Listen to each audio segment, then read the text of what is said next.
Israel ने वहां उन्होंने ये कहकर हमला किया कि वहां तुर्किया की फौजें मौजूद थीं। इजरायली तैयारों ने अबुल ज़हूर के रनवे और स्टोरेज मराकज पे 8 हमले किए। Base before and after it was bombed by Israel. Israel is preparing for war against Turkey. वो ये दिखाता है कि टर्किश सोल्जर्स जो हैं डरपोक है और टर्किश आर्मी भाग गई। The Israeli political establishment and media establishment, they're trying to turn Turkey into the latest bogeyman, the new Iran.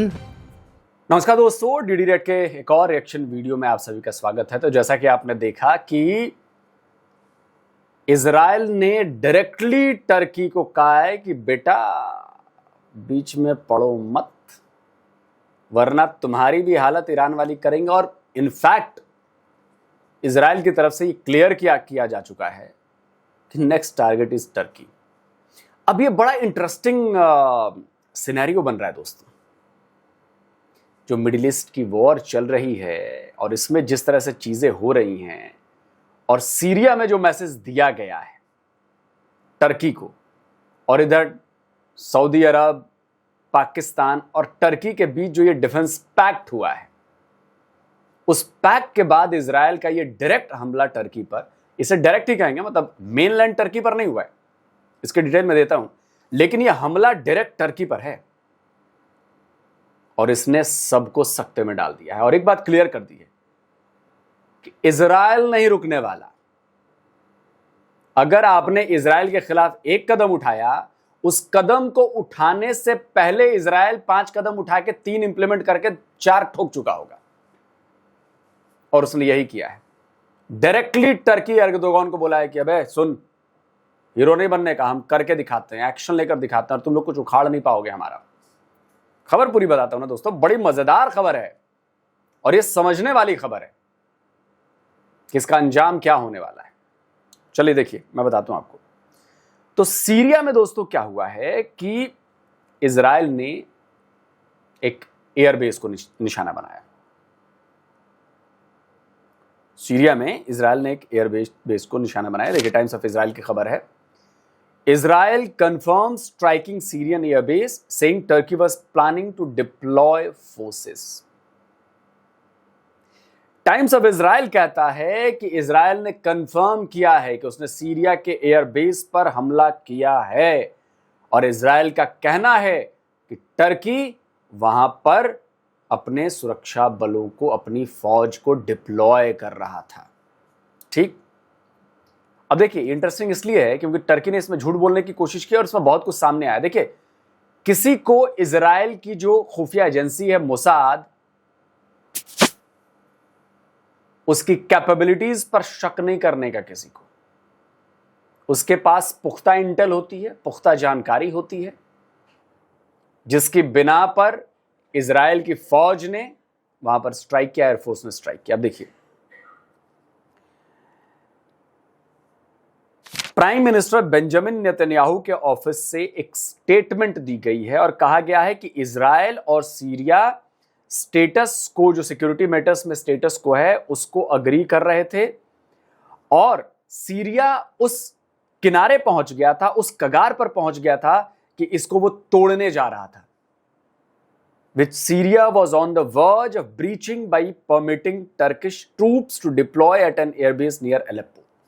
अब अलेप्पो के नियर ये एयरबेस है और सीरिया ब्रीच करने वाला था इस स्टेटस को टर्की के जवानों को, टर्की की फौज को वहां पर तैनाती कराने को लेकर। इजराइल के पीएमओ ने कहा है कि हमने सीरिया को बार बार चेतावनी दी कि अगर ऐसी कोई डिप्लॉयमेंट होती है तो इजराइल की सिक्योरिटी के लिए बहुत बड़ा खतरा है, ऐसा न किया जाए।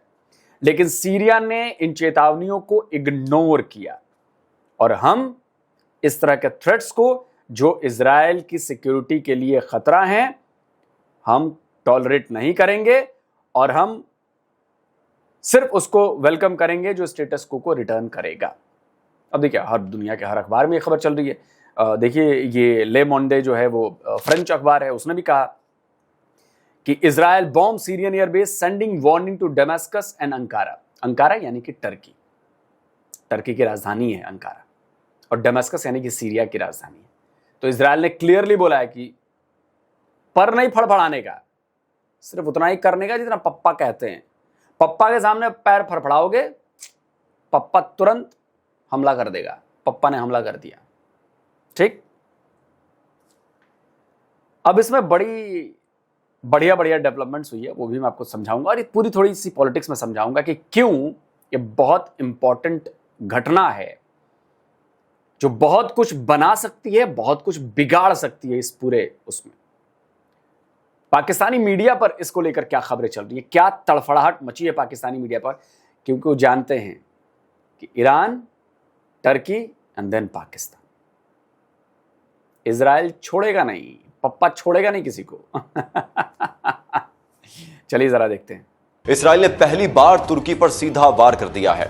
अगर आप समझते हैं कि जंग सिर्फ ईरान तक महदूद थी तो भूल जाइए। नेतन्याहू का अगला हदफ उर्दुगान का तुर्की है। क्या अंकारा खामोश रहेगा या तीसरी आलमी जंग का आगाज शाम की जमीन से होने जा रहा है?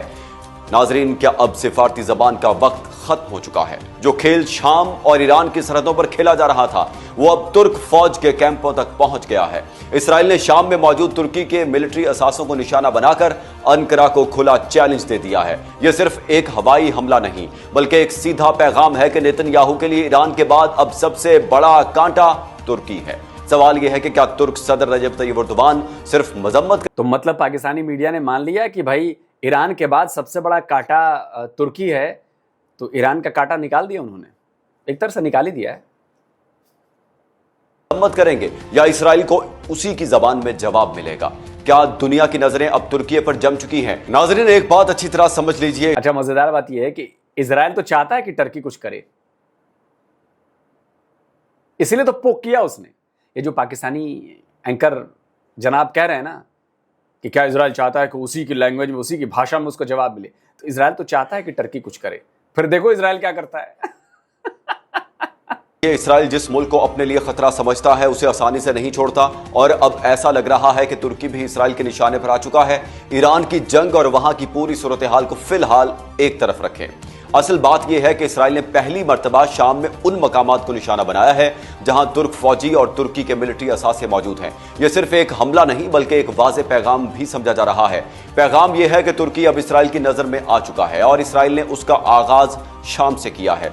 नाजरीन, नेतन्याहू के हवाले से यह बात पहले भी सामने आती रही है कि ईरान के बाद तुर्की भी उसके लिए एक बड़ा चैलेंज है। ईरान में रजीम चेंज की कोशिश कामयाब नहीं हुई और इस सूरत हाल में तुर्की को एक बड़ा फायदा हुआ है, लेकिन अब मंजरनामा तेजी से बदल रहा है। इसराइल ने शाम में हमला क्यों किया? उसकी बड़ी वजह यह है कि तुर्की शाम की मौजूदा हुकूमत को सपोर्ट कर रहा है। तुर्की चाहता है कि शाम की फौज मजबूत हो, खास तौर पर उसकी एयरफोर्स बेहतर हो, ताकि मुस्तकबिल में इसराइली हमलों का मुकाबला किया जा सके। लेकिन इसराइल शायद ये नहीं चाहता। इसराइल शाम में अपनी बर्तरी बरकरार रखना चाहता है और तुर्की के बढ़ते हुए असर और रसूख को रोकना चाहता है। यहां अहमद अल शर्रा, अबू मोहम्मद अल जोलानी का किरदार भी बहुत अहम हो जाता है।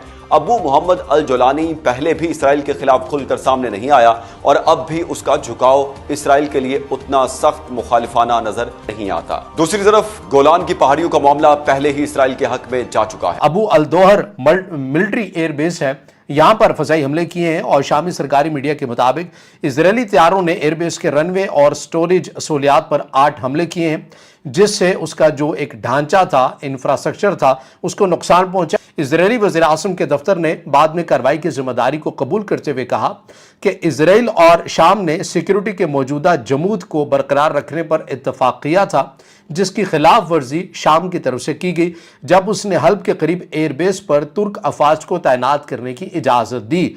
इस बयान से तस्दीक होती है कि यह कार्रवाई शाम में तुर्क फौजी मौजूदगी के खिलाफ की गई थी। रिपोर्ट्स के मुताबिक इस एयरबेस पर शामी पायलट्स को हवाई जहाज उड़ाने की तरबियत दी जा रही थी, जिसे इजराइल ने अपने लिए खतरा करार दिया। तो सूरत हाल ये है, यानी कि आसान अल्फाज में मैं मजीद बात कर लेते हैं कि इजरायली वज़ीर आज़म के ऑफिस से जो बयान सामने आया उसमें बताया गया कि इस एयरबेस में उनके पास, यानी कि इजराइल के पास ऐसी मालूमात थी कि तुर्क अफवाज यहां पर आ रही थी और शामी फोर्सेस को ट्रेन कर रही थी और उनकी एयरफोर्स बनाने के हवाले से तुर्क जो अफवाज है वो किरदार अदा कर रही थी। और इजराइल का यह कहना है कि इस हवाले से हमारा और सीरिया का एक एग्रीमेंट मौजूद है कि आप इस किस्म की कोई चीजें नहीं कर सकेंगे, ना हम आपको छेड़ेंगे, ना आप मिलिटरीली जो है ये स्ट्रांग होंगे, क्योंकि मिडिल ईस्ट के अंदर कोई और मुल्क अस्करी लिहाज से इतना ताकतवर ना हो। ये इजराइल की एक वाज़े तौर के पर पॉलिसी है और उसी पॉलिसी को देखते हुए इस बेस को जो है, इस एयर बेस को निशाना बनाया गया। अब इसके ऊपर तुर्की की तरफ से क्या कहा गया है, तुर्की वजारत खारजा और तुर्की के वजीर खारजा की तरफ से दो अलग अलग बयान आए हैं, वो भी मैं पढ़कर आपके सामने रख देता हूं। इसमें बताया गया कि तुर्की ने इस हमले की शदीद मजम्मत की है। तुर्की की वजारत खारजा ने बयान में कहा कि वो अबू अल दोहर मिलिट्री एयरबेस पर इजरायली फ़ज़ाई हमलों की सख्त मजम्मत करती है। वजारत ने कहा कि इजराइल शाम के इंफ्रास्ट्रक्चर और सलाहियतों को निशाना बनाते हुए मुल्क की इलाकाई सालमियत और वहादत की खिलाफ वर्जी जारी रखे हुए है। तुर्की ने आलमी बरादरी से मुतालबा किया कि वो इजराइल की शाम के खिलाफ बढ़ती हुई जहारियत को रोकने और बैनुल अक़वामी कानून की खिलाफ वर्जी करने वाले इन इक़दामात के लिए एहतसाब यकीनी बनाने के लिए ज़्यादा फैसला कुन मौक़िफ़ इख्तियार करे। इजरायली वज़ीर आज़म के दफ्तर के बयान के जवाब में तुर्की ने इसे बेबुनियाद इल्ज़ाम करार दिया और तुर्क हुकूमती बयान एनाडोलो एजेंसी के हवाले से इसमें कहा गया कि इजरायली वज़ीर आज़म के दफ्तर के ये इल्ज़ामात इजराइल की गैर कानूनी फ़ज़ाई हमलों को जायज़ करार देने की कोशिश है, जो शाम की खुद मुख्तारी और इलाकाई सालमियत को निशाना बनाते हैं। एक तुर्क एहलकार ने भी वाज़ेह किया कि एयर बेस पर कोई तुर्क मौजूदगी नहीं थी और इजराइल पड़ोसी ममालिक पर बमबारी और खित्ते को गैर मुस्तहकम करने के बहाने तलाश कर रहा है। अब तुर्क वज़ीर ख़ारजा ने भी एक अलग से बयान जारी किया, वो क्या है वो भी मैं पढ़कर आपके सामने रख देता हूँ कि तुर्क वज़ीर ख़ारजा हाकान फिदान ने भी इजरायली कार्रवाइयों की मजम्मत की है। फिदान ने इससे कबल भी कहा था कि इजराइल शाम की खुद मुख्तारी और इलाकाई सालमियत को निशाना बनाकर मुल्क के इस्तेहकाम के लिए सबसे बड़ा खतरा बन चुका है। उन्होंने आलमी बरादरी से मुतालबा किया कि इजराइल पर दबाव डाला जाए ताकि वो शाम के इलाकाई सालमियत का एहतराम करे। चले, वीडियो खत्म हो गया, लेकिन देखिए तुर्की झूठ बोल रहा है और तुर्की का झूठ पकड़ा गया, लेकिन कोई पाकिस्तानी मीडिया ये खबर नहीं देगी क्योंकि उससे तुर्की का पक्ष कमजोर हो जाएगा ना, फौरन एक्सपोज हो जाएगा। लेकिन हम बैठे हैं ना हम तो चीजें ढूंढ ढूंढ कर लाते हैं, जाओगे कहां बचोगे कहां। तो देखिए जनाब, 20 अगस्त को रॉयटर्स पर यह खबर छपी कि Israel and Turkey step up warnings over Syria after airbase bombing. कि इजराइल और तुर्की दोनों आगे आगे बढ़े हैं, चेतावनियां दे दी हैं जो बॉम्बिंग हुई है। अब उसमें खबर क्या है दोस्तों, खबर यह है कि इजराइल के डिफेंस मिनिस्टर हैं इजराइल काज, उन्होंने ट्विटर पर लिखा कि टर्किश प्रेसिडेंट तैयब अर्दोगान जो हैं, जरा आप सावधान रहिए, आप टर्की को एक बहुत डेंजरस एडवेंचर में सीरिया के अंदर घसीट रहे हैं और इजराइल के डिटर्मिनेशन टू डिफेंड इटसेल्फ को उसको आप जो है वो टेस्ट कर रहे हैं और ये बिल्कुल ठीक नहीं, ये बिल्कुल ठीक नहीं है। अच्छा जी, अब क्यों मैंने बोला कि तुर्की झूठ बोल रहा है, यह मैं बताता हूं। सीरिया के फॉरेन मिनिस्टर हैं असद अल शायबानी, टर्की की तरफ से डिनायल आया। टर्की ने कहा कि नहीं, हमने तो कोई वो नहीं भेजी है, फौज नहीं भेजी है, यहां नहीं भेजी है, वहां नहीं भेजी है, ये सब झूठ बातें हैं, ये सब बेकार बातें हैं, हमने तो कुछ नहीं भेजा है। लेकिन इसकी पोल खोल दी सीरिया के फॉरेन मिनिस्टर असद अल शायबानी ने। देखिए, रॉयटर कहता है कि इजराइल को उन्होंने क्लियर किया है कि भाई टर्किश मिलिट्री बेस जो अबू अल दुहूर जो एयरबेस जहां पे बॉम्बिंग की है इजराइल ने, वहां पर कोई टर्किश मिलिट्री बेस एस्टेब्लिश करने का कोई प्लान नहीं है। ये सीरिया के फॉरेन मिनिस्टर कह रहे हैं। आगे वो कहते हैं कि Turkish military officers had visited the base in north western Syria several days before the strike, but stressed it was a part of ongoing military cooperation in the areas of training and the exchange of expertise. Israel ने क्या आरोप लगाया? बोला कि आपके फौजी वहां क्या करने गए थे, आपकी फौज वहां क्या करने गई है।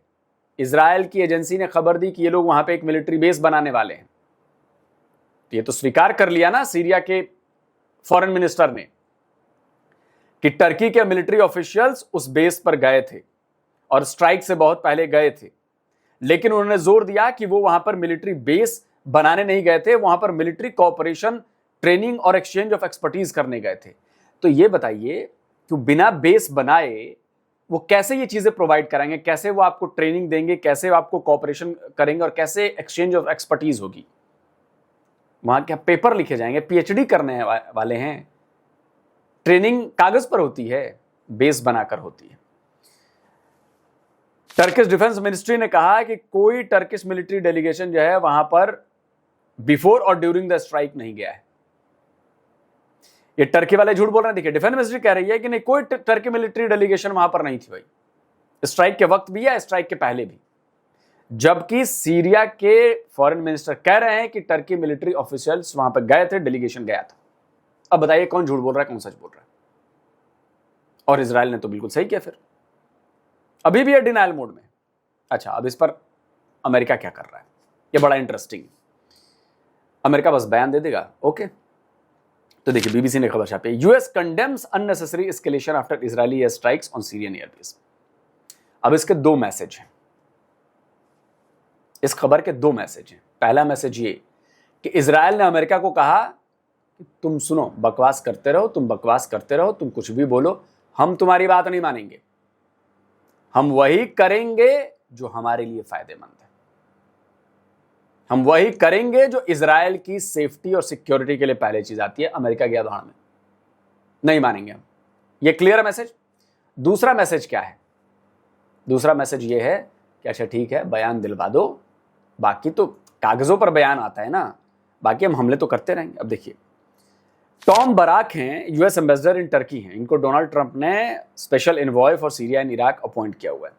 तो इन्होंने कहा है कि we are deeply concerned that the confirmed Israeli air strike on Abu al Duhur airbase constitute an unnecessary escalation that does not advance regional stability.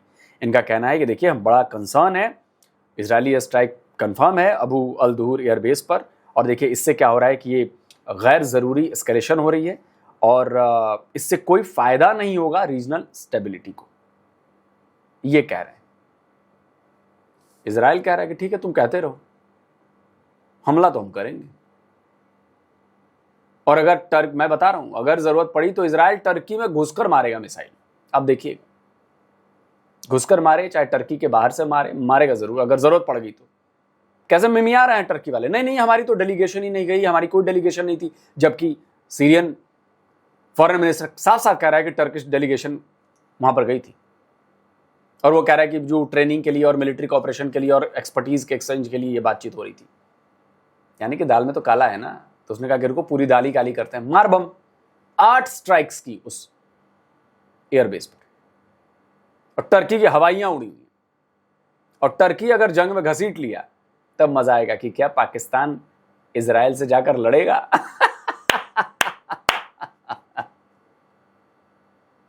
है ना इंटरेस्टिंग। देखिए इजराइल कैसे फंसा रहा है इन सबको। अब टर्की को पिंच करना शुरू कर दिया, डिफेंस पैक्ट हुआ है, सऊदी अरब पर कुछ नहीं करेगा वो। सऊदी अरब भी क्या करेगा, सिर्फ पैसे देगा। ठीक है, इजराइल के खिलाफ लड़ना है ना, पैसे लड़ेगा कौन? टर्की और पाकिस्तान की फौज। और यही तो प्लान है इजराइल का। ईरान को क्रॉस कर दिया, उसको धकेल दिया पीछे, उसके सारे वो कर दिए। अब टर्की और पाकिस्तान पर क्रॉस का निशान लगाना है। इनको भेज दो एकदम 20-20 साल, 25-25 साल, 50 साल पीछे, कि अगले 20 साल 25 साल तक ये लड़ने की औकात में ना आए किसी से, फिर दोबारा फोड़ा जाएगा इनको। ये हो रहा है। दोस्तों, आप क्या कहते हैं? कमेंट करिए, अपनी राय दीजिए। जल्दी मिलता हूं एक और नए वीडियो के साथ। नमस्कार, जय हिंद।